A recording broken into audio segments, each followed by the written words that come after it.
elites haven't yet figured out that the ground has shifted. Solidarity is the key to the brighter future. If we are to shrug off the yoke of our failed predatory corporate past, it is going to take all of us standing together to make healthcare a human right, keep fossil fuels in the ground, to breathe new life into our democracy.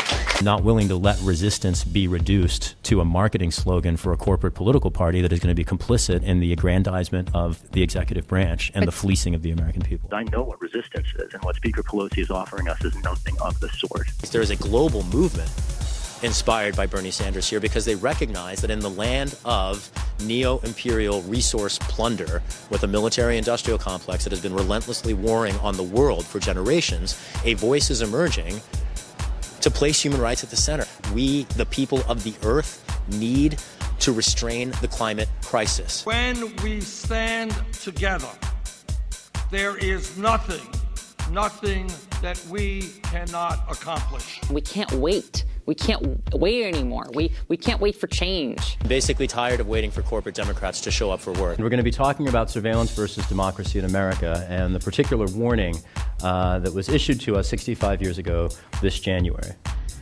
In the councils of government, we must guard against the acquisition of unwarranted influence, whether sought or unsought, by the military-industrial complex. The potential for the disastrous rise of misplaced power exists and will persist. In 2013, Edward Snowden revealed, among other things, that the sworn testimony of multiple senior officials before Congress was not true. And these were questions, for instance, as straightforward as, does the NSA monitor millions of Americans? Does the NSA collect any type of data at all on millions or hundreds of millions of Americans? No, sir. Then Greenwald revealed details about an NSA data mining tool called Boundless Informant that details and even maps by country the voluminous amount of information it collects from computer and telephone networks. The Boundless Informant documents also showed the agency collected more than 3 billion pieces of intelligence from U.S. computer networks over a 30-day period ending March 2013. 2013, to hide its criminal trail, the CIA conducts an espionage operation targeting the U.S. Senate. This triggered the speech by Dianne Feinstein that I described as maybe the only other one like Ike's in our nation's history, where she described a constitutional crisis in a speech on the Senate floor, which has not been resolved. As far as the allegations of CIA hacking into Senate computers, nothing could be further from the truth. I mean, we wouldn't do that. I was the CIA director. We lied, we cheated, we stole.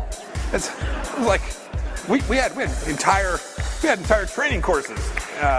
1945, Eisenhower wins the Second World War. The crucial legal result of it you might describe as the Nuremberg principles, right? The trial, strict liability for torture. If you commit torture, doesn't matter who told you to do it, doesn't matter if there's a national security emergency, it is a crime, full stop, period. That's what World War II supposedly stood for. Well, we don't torture people. This man says his genitals were given electric shock treatment. Others said they'd been forced to sign confessions for crimes they didn't commit. A nation that continues year after year to spend more money on military defense than on programs of social uplift is approaching spiritual death.